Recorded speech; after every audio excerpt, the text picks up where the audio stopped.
Selamat datang dan selamat menonton video. Ayo kenalan karo seni budaya Banyumas. Kesenian pertama yaitu ada kesenian wayang gagrag Banyumas. Sekilas tidak beda dengan pertunjukan wayang kulit pada biasanya, tapi wayang gagrag Banyumas punya ciri khas tersendiri. Ciri khas yang menonjol yaitu adanya tokoh Bawor. Bawor sendiri adalah maskot dari Banyumas. Selain itu, ciri khas lainnya adalah bahasa yang dipakai, yaitu bahasa dialek Banyumasan. Lalu nuansa dan tema cerita yang dibawakan adalah cerita yang bernuansa kerakyatan yang mencerminkan kehidupan sehari-hari warga Banyumas. Kesenian kedua yaitu ebek. Kesenian ini mungkin sudah banyak yang mendengar. Ebek sekilas terlihat mirip jatilan kuda lumping, tapi ternyata ebek punya ciri khas tersendiri. Ciri khas ebek antara lain yaitu, gerakan tari ebek terkesan lebih kasar, iringan musik memakai alat musik khas Banyumas seperti calung Banyumas, dan ebek juga dilengkapi dengan atraksi magis seperti memakan pecahan kaca dan lain-lain. Kesenian selanjutnya yaitu kesenian lengger, yang mana penarinya adalah seorang pria yang didandan seperti seorang wanita. Asal-usul kata lengger adalah singkatan yang diambil dari bahasa Banyumas, diarani leng jebule jengger, yang apabila diartikan yaitu dikira wanita ternyata pria. Beralih ke kesenian selanjutnya yaitu kesenian yang dilakukan apabila masyarakat Banyumas mengalami kemarau panjang, yang mengakibatkan sawah kekeringan. Kesenian ini yaitu bernama kesenian cowongan. Kesenian cowongan adalah bentuk ritual untuk meminta hujan kepada Tuhan. Dan kesenian ini dilakukan dengan membawa gayung atau siwur pada saat ritual. Gayung inilah yang disebut cowong. Selanjutnya ada kesenian dalang jemblung. Kesenian ini yaitu berupa teater yang dimainkan oleh beberapa orang yang berperan menjadi wayang.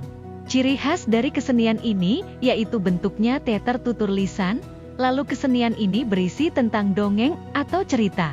Dan kesenian ini diringi musik sederhana yang hanya berasal dari mulut saja. Kesenian berikutnya adalah kesenian teater bernama mentiet. Mentiet ini dilakukan dengan pemain yang duduk di depan meja yang dihidangkan makanan dan minuman. Ciri khas dari kesenian ini yang menonjol yaitu pemain melakukan pementasan cerita sambil memakan hidangan. Lalu irama musik hanya berasal dari mulut, dan juga kesenian ini mengandung unsur komedi atau lucu. Lanjut berikutnya ada kesenian laisan. Kesenian ini menampilkan seorang pria yang dibacakan mantra-mantra oleh seorang dukun. Lalu kemudian pria itu dimasukkan ke dalam kurungan. Dan ketika kurungan dibuka, sudah terlihat pria sudah berdandan lengkap seperti seorang putri. Inilah yang menjadikan kesenian laisan unik.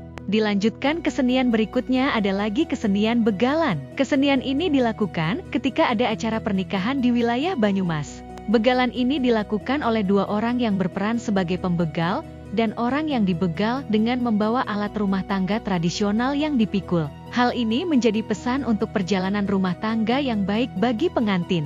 Berikutnya adalah budaya yang bernama muyen. Muyen ini dilakukan ketika ada seorang bayi lahir, maka saudara dan tetangga perempuan akan mengunjungi ibu dan bayi tersebut. Selain itu, kegiatan duduk bersama juga dilakukan oleh laki-laki pada malam hari. Tradisi muyen ini dipercaya untuk menangkal gangguan dari makhluk gaib yang ditujukan pada sang ibu dan bayi. Lalu selanjutnya ada kesenian aksi muda. Kesenian ini adalah kesenian tarian dan gerakan silat yang dilakukan oleh beberapa pemuda. Ciri khas dari kesenian ini adalah awal mula aksi muda ini menjadi bentuk perlawanan kepada kolonial Belanda. Dan iringan musik yang dipakai adalah alat musik Islami seperti rebana. Kemudian gerakannya adalah gabungan tarian dan gerakan silat. Kesenian selanjutnya adalah kesenian buncisan. Buncisan ini adalah seni pertunjukan tarian disertai musik yang ditampilkan oleh beberapa orang.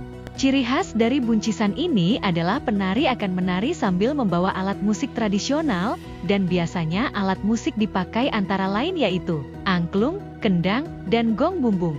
Kesenian yang terakhir yaitu ada kesenian angguk. Seperti namanya kesenian ini, yaitu menampilkan tarian di mana penari akan menari sambil menganggukkan kepalanya.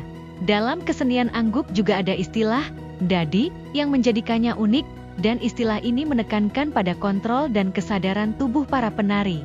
Matur nuwun teman-teman yang telah menonton, semoga kita jadi generasi yang cinta akan seni dan budaya Indonesia.